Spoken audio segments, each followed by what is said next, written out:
Our guest on the Motivation Show is a financial expert and co-owner of a leading financial firm. He has helped thousands of individuals build their health and wealth, the dynamic duo there. Everybody needs that. He is a speaker sharing messages from his unusual and interesting life journey that are part motivational and part entertaining.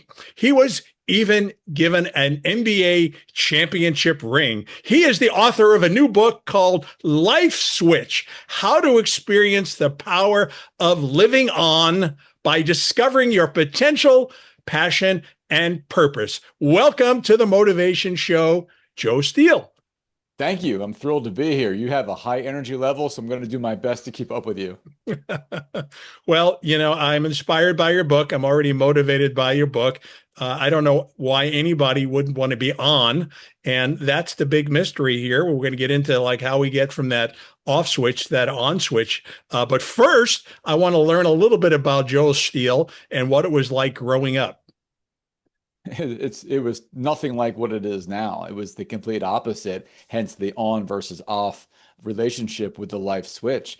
I was living off, which meant I was wandering through life, couldn't really see, didn't have any clear vision, didn't have any set goals, didn't know my passion or purpose. So I just went around in a circle and wandered around, and lo and behold, I got into the wrong crowd, did some of the wrong things, and I used some natural talents and abilities I had in a negative way. My creativity was going the wrong direction.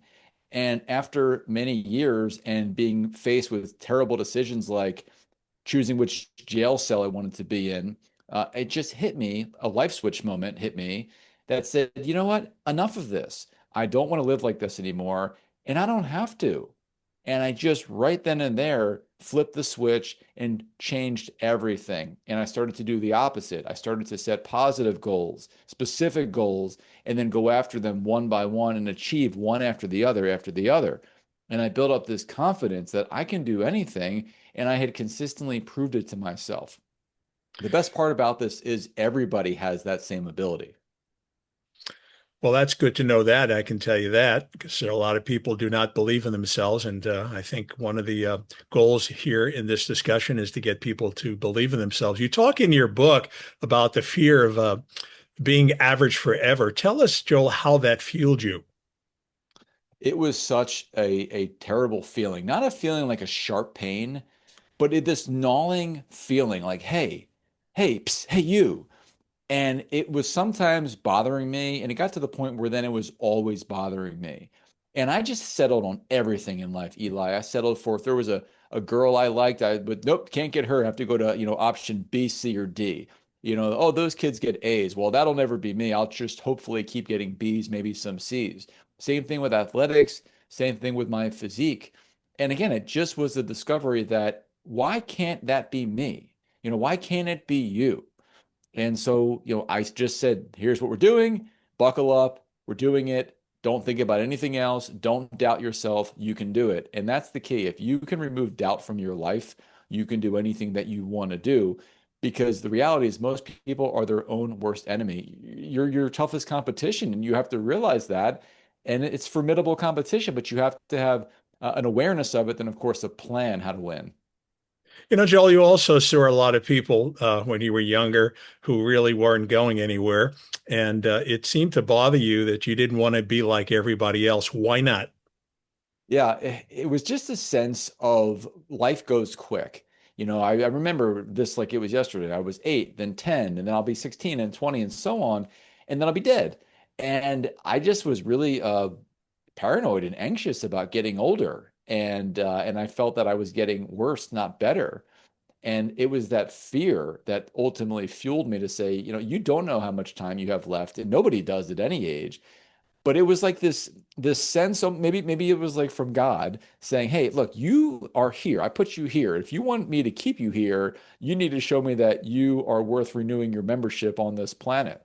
And I still feel like that. I need to make sure that I'm worthy each year of being here on the planet by giving back and doing good. So part of it was internal, part of it might have been a little spiritual, but I did feel empty. I felt a bit empty. I felt totally unfulfilled, and I felt underutilized. And I think most people feel like that at their jobs for 8 to 10 hours a day. They feel exactly that they could be doing this better if they had an opportunity, but they're a pawn on someone else's chessboard, and they're kind of like an extra in the movie of their own lives when they instead should be the main character, the hero. And you have to realize that you are the actor or actress in your own story.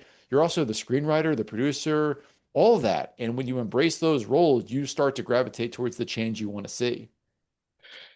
A lot of people don't know how to get out of their own way. That's why they do work for other people for the rest of their lives. They're content with, maybe 10 years later, they get a little bit of a raise.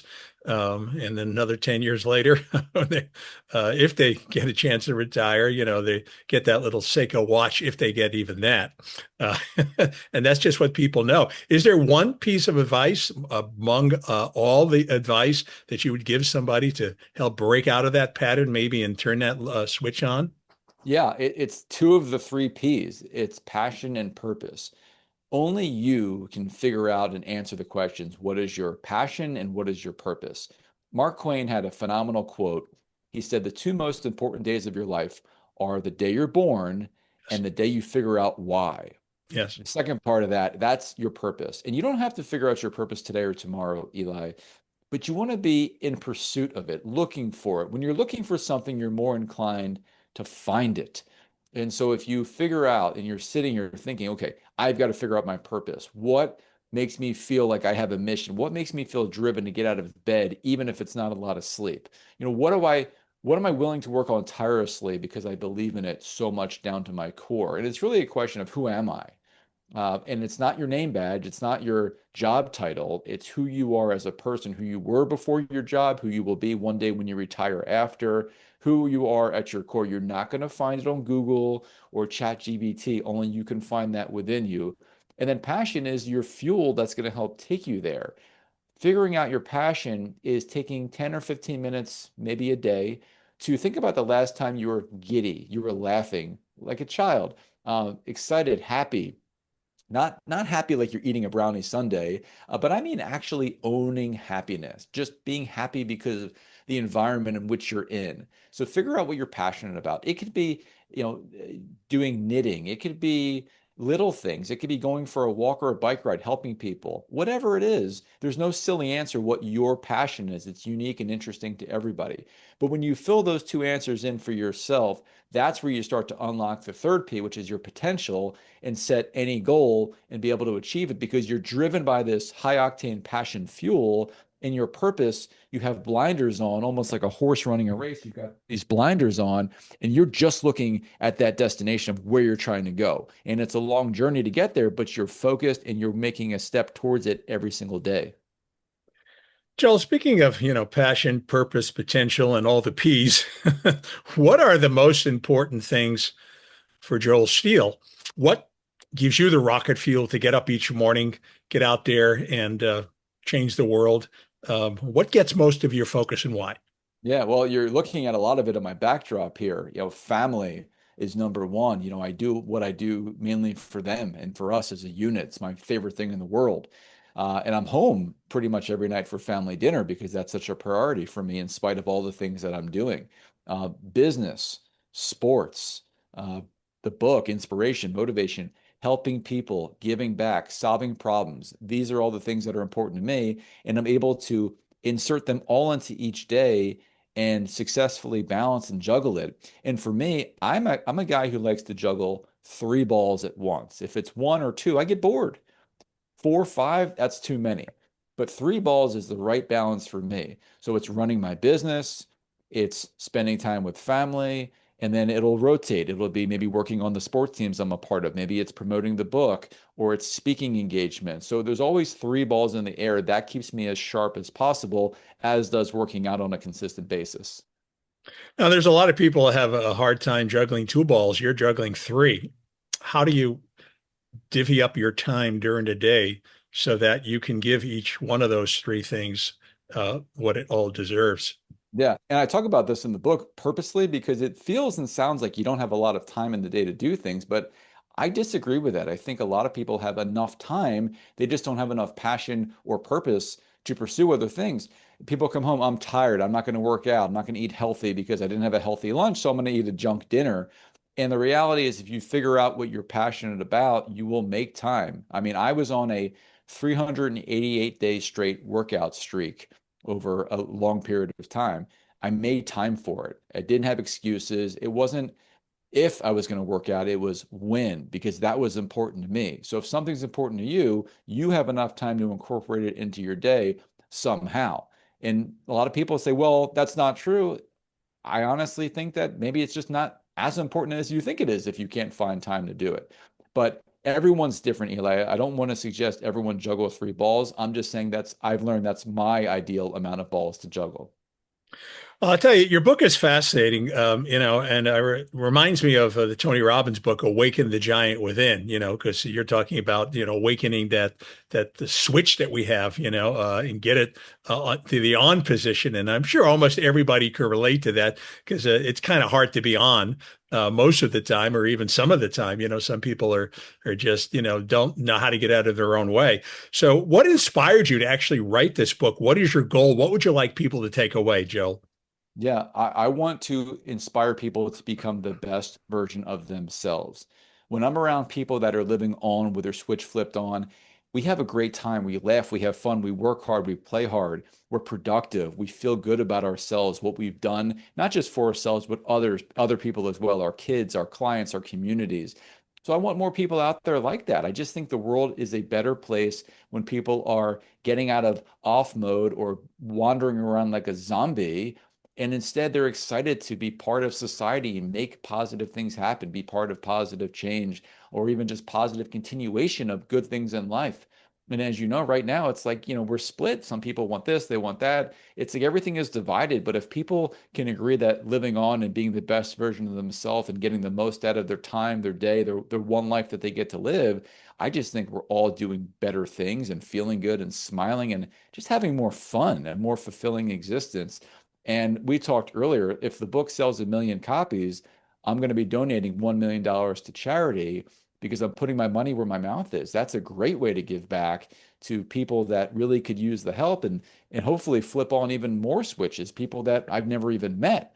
And so the book sort of hit me another life switch moment where it said, hey, you went through all these things and you've got a lot of value out of them, but there's not enough that you've gotten out of your experiences. I can extract significantly more value if I share everything I've gone through, good, bad, and ugly, to help other people in their pursuit of their life's uh, purpose and passion and realizing their potential. And so far, the response has been amazing. It's resonating with a tremendous amount of people pretty quickly. So I'm very happy about that.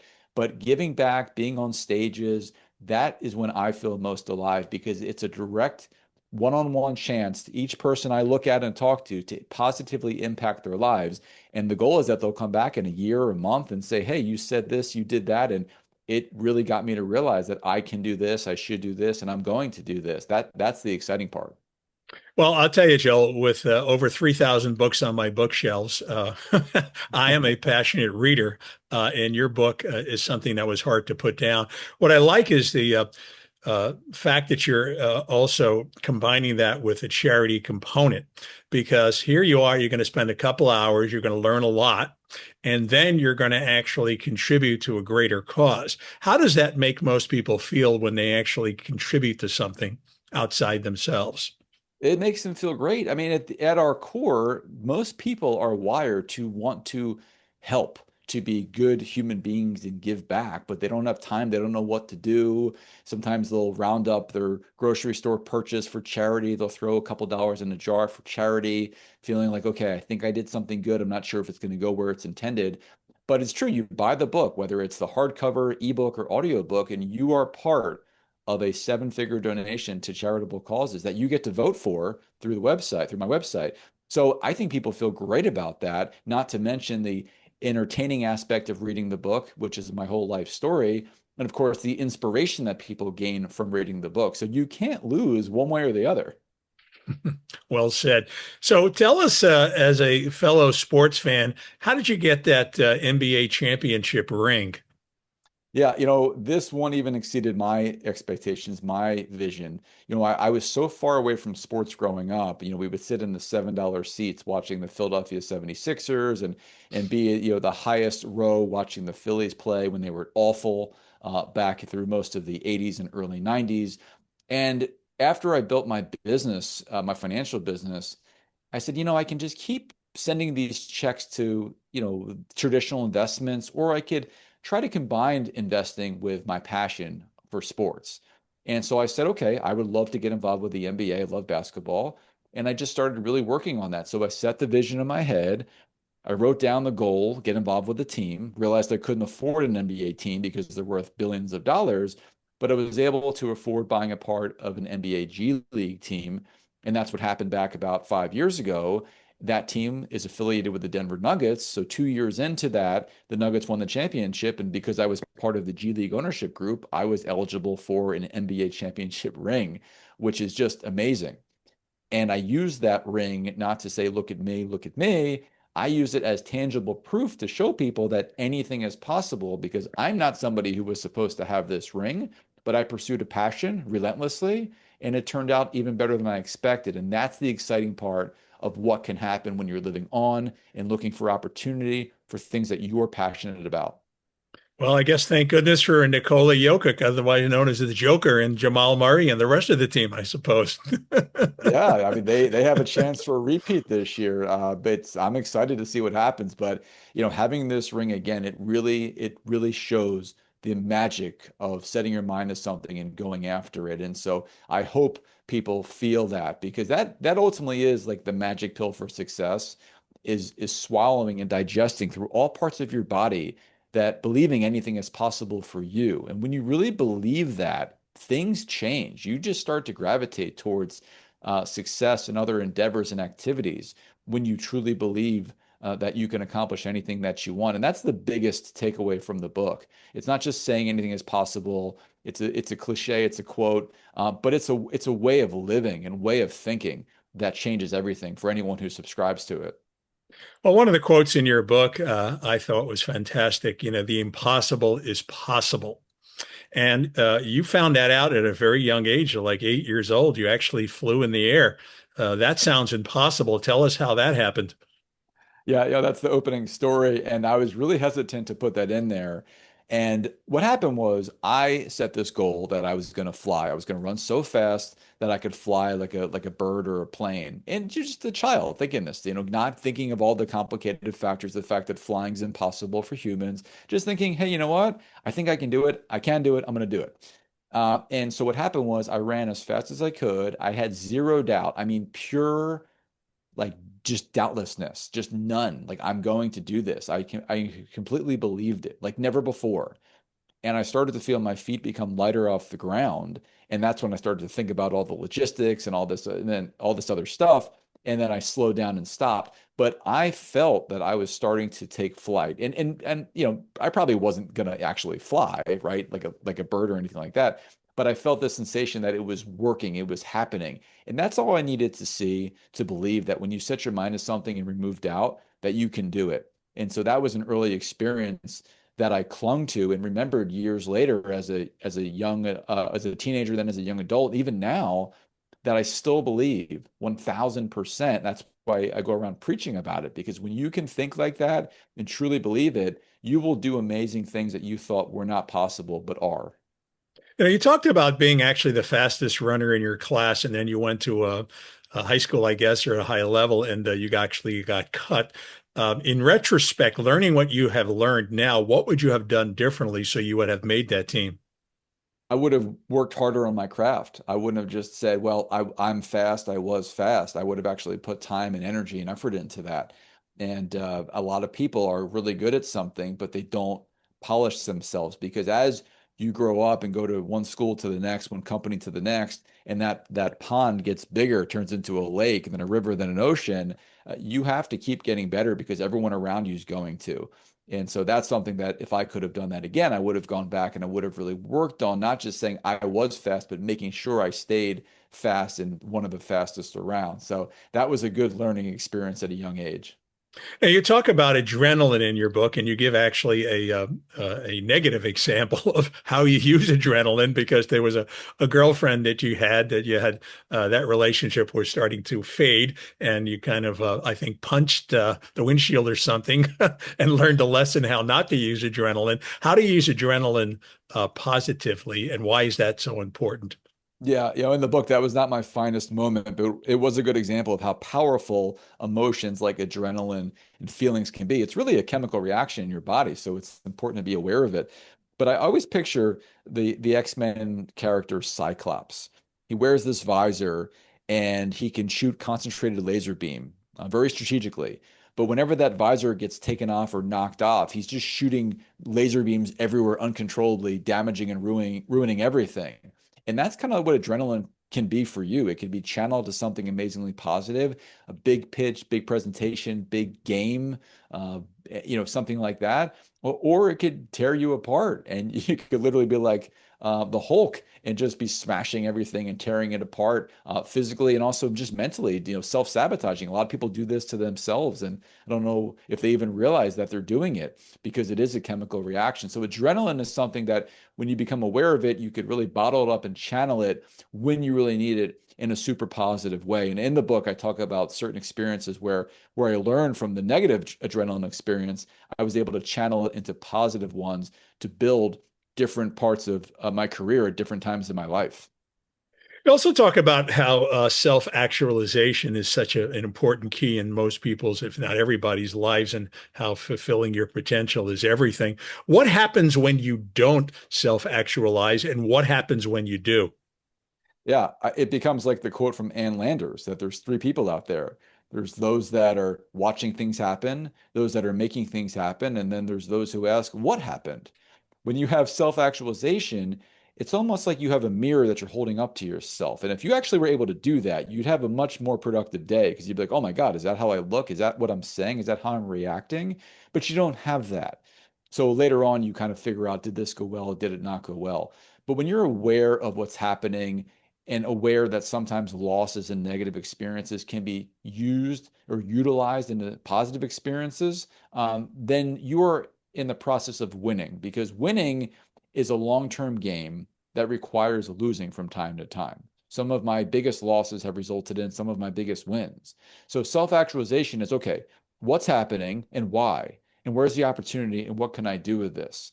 And am I getting better? Am I getting worse? Am I charging up my battery or am I wearing it down? And when you don't have that awareness, you're just not as productive.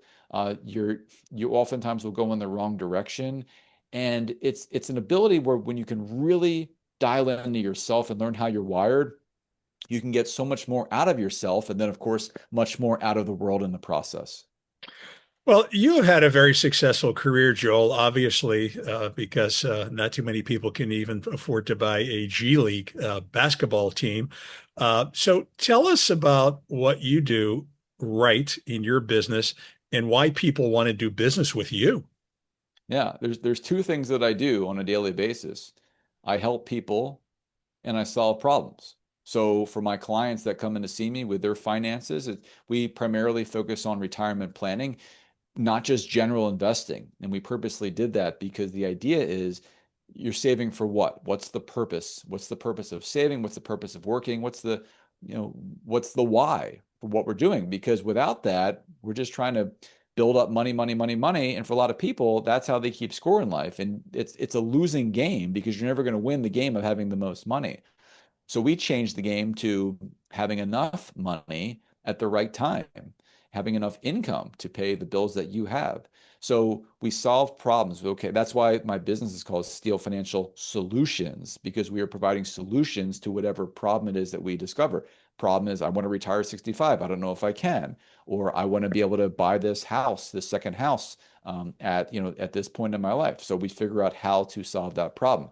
When you don't identify a problem, how can you solve it?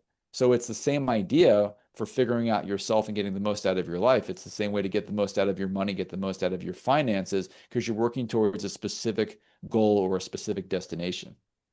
So you talk in your book about erasing doubt and limitations, yet so many people have this little small voice in their head that keeps telling them, I'm stupid, I'm not enough, I can't do it, I can't figure it out. And there's a million different reasons why somebody doesn't get to their promised land. Tell us what people can do to erase some of those doubts. Yeah, the best visualization to do is to think about you're listening to Spotify or Pandora and a song comes on that you don't like. What do? You skip it. You get rid of it. You don't want to listen to it, so you don't. So why should you listen to negative thoughts in your head? Why do you have to entertain those and let them tear and drag you down? You need to skip those songs or delete that doubt that pops up in your head. You don't owe it to anybody or anything to listen to that, to have that negative talk. It's there as an obstacle, and you need to realize that it's there. It's going to pop up from time to time. We are not robots. I have it too, but I delete it. I get rid of it. I wake up oftentimes in the middle of the night or the morning, and I have this, fear. Oh my God, what if this? What if that? And I just, nope, don't need to do that. It's not helpful. Come back later. This is not something I need to listen to or start to really worry about, because blind worry is something that is a waste of effort. It's a waste of energy, and it wears down your battery, and it doesn't help. Worrying is something that people feel they need to do, but reality is worry is an emotion that if you tap into why you have a sense of worry, right? The problem, identify it, then you can minimize or eliminate that worry. But sometimes just general anxiety, it's telling you to do something, have some activity, but delete the doubt, delete the negative emotions, and do what you know you need to do to feel good about yourself. Well, you talk about in your book about committing fully and channeling 100% of your energy into a chosen task. I absolutely agree. If you want to achieve something, you better get rid of the distractions. But we're in a high distraction world. We've got politics, we've got social media, and it's almost impossible to put that cell phone down, that little beast. And it's almost impossible sometimes to stop scrolling and seeing what other people are doing. Speak to that. Yeah, these are all distractions that you're absolutely right. They're everywhere, and they're designed to be constantly taking your time. You go to Instagram, now you have to go to Threads, and then you want to go to X, then you want to go to TikTok, and then you just keep going around this endless loop of complete distraction, right? There's a difference between entertainment and distraction, right? And also celebrating and satisfaction, right? If you want to go celebrate, great, but like my son, who's almost 18, he'll be on his phone sometimes and he's done. And he doesn't have this, okay, great, I'm caught up. It's almost like this, I just wasted a bunch of time, dissatisfied feeling. So you want to carve out at least 15 minutes a day of undistracted time to be with your own thoughts, to do some deep introspective thinking. It's not a lot of time. You can do it in bed, you can do it in the car, you can do it walking or sitting in a sauna. But turn off your phone, put it on the mode where you're not getting alerts and dings and all that kind of stuff. And what happens is you're going to get bored and your mind is going to start to wander. Once you get past that layer of boredom, it's liquid gold essentially, because you're tapping into your true thoughts, your passions, your purpose, and understanding yourself. So then you can put the corresponding activities to make them happen, put them in the forefront of your mind, and bring them to life. So you have to dig deep and get in there. And again, 15 minutes a day is not a big ask for anybody. So again, turn off the radio, turn off the reels, set the clock if you want, if you have your phone with you, for 15 minutes, and don't be bothered. When you're done, fine, and then do it again the next day. I love that. 15 minutes is not really a lot to ask. I'll be doing the 15 minutes myself today. In closing out the show, is there any other advice that Joel Steele would like to give our audience here on how they can get started on something they've been thinking of for 10 years, whether it's writing that book, doing that podcast, opening up their business? Yeah, number one is to set the vision of what you want to accomplish. And I don't just mean think of it every now and then. I mean, think about the details as clearly as possible from top to bottom and bottom to top. And then get this down on paper. You can write it with words or you can draw it with pictures. When you have a clear vision, it's kind of like when you get a puzzle. When you get a puzzle, there's a box. The box has an image of what the finished product looks exactly like. Inside the box are a bunch of pieces, 500 or 1,000.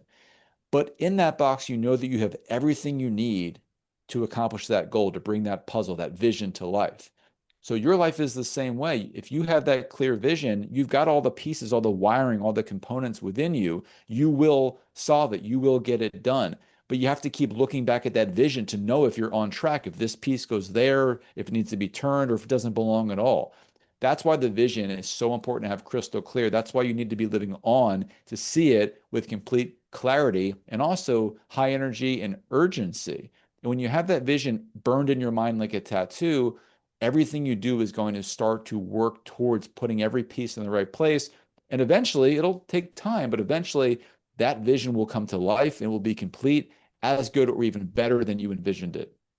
Well, I want to encourage my listening audience to go out and get a copy of Life Switch, How to Experience the Power of Living On by Discovering Your Potential, Passion, and Purpose, because not only are you going to learn a lot, but you're going to contribute to something outside yourself, and that's going to make you feel really good. So thank you so much for being on our show today, Joel. Thank you. I appreciate it.